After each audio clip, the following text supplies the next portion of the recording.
अस्सलामुअलैकुम नाजरीन, आज हम जिस सूरत हाल पर बात करने जा रहे हैं वो सिर्फ एक आम जंगी खबर नहीं बल्कि एक ऐसा लम्हा है जो पूरी मुस्लिम दुनिया के ज़मीर को झंझोड़ रहा है। मशरिक़ वुस्ता में कशीदगी खतरनाक हद तक बढ़ चुकी है।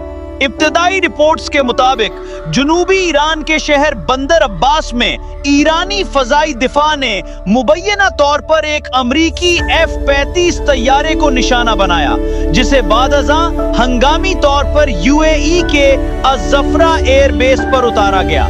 ये खबर अभी तस्दीक शुदा नहीं, लेकिन अगर ये दुरुस्त साबित होती है तो ये एक बहुत बड़ा स्ट्रेटेजिक सिग्नल होगा कि एक मुल्क महदूद वसाइल के बावजूद दुनिया की जदीद तरीन अस्करी ताकतों के सामने खड़ा है।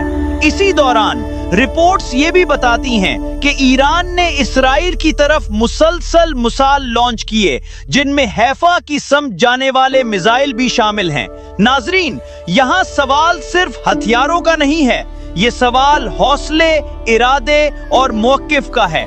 एक तरफ वो ममालिक हैं जो ताकत, टेक्नोलॉजी और वसाइल में बहुत आगे हैं, और दूसरी तरफ एक ऐसा मुल्क है जो मुसलसल दबाव, पाबंदियों और खतरात के बावजूद पीछे हटने को तैयार नहीं। ईरान के मौक़िफ़ को इसके हामी मुज़ाहिमत कहते हैं, और यही वो लफ्ज़ है जो आज पूरे खित्ते में गूंज रहा है। लेकिन यहाँ एक और तल्ख़ हकीकत भी है, जब ये सब कुछ हो रहा है तो बाकी मुस्लिम दुनिया कहाँ खड़ी है?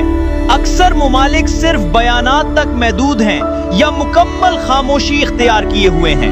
ये खामोशी बहुत से लोगों के लिए सवाल बन चुकी है, क्या मुस्लिम दुनिया वाकई एक मुश्तरका मौक़िफ़ रखने की सलाहियत रखती है, या हर मुल्क सिर्फ अपने मफादात तक महदूद हो चुका है? अब आते हैं आलमी सतह के तज्जिए की तरफ। द इकोनॉमिस्ट ने खबरदार किया है कि ईरान के खिलाफ किसी भी गैर मोहतात मुहिम से अमेरिका के सदर को सियासी नुकसान हो सकता है, और एक कमजोर लीडर ज्यादा सख्त रद्द अमल भी दे सकता है।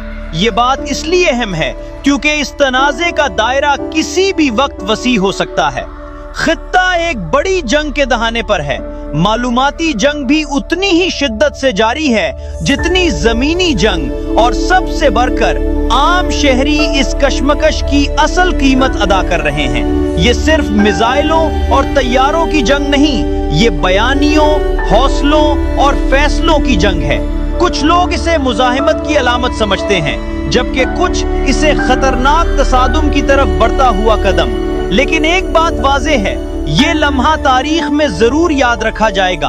आप क्या सोचते हैं, क्या ये इस्तिकामत है या खतरनाक हिकमत अमली? और मुस्लिम दुनिया का किरदार क्या होना चाहिए?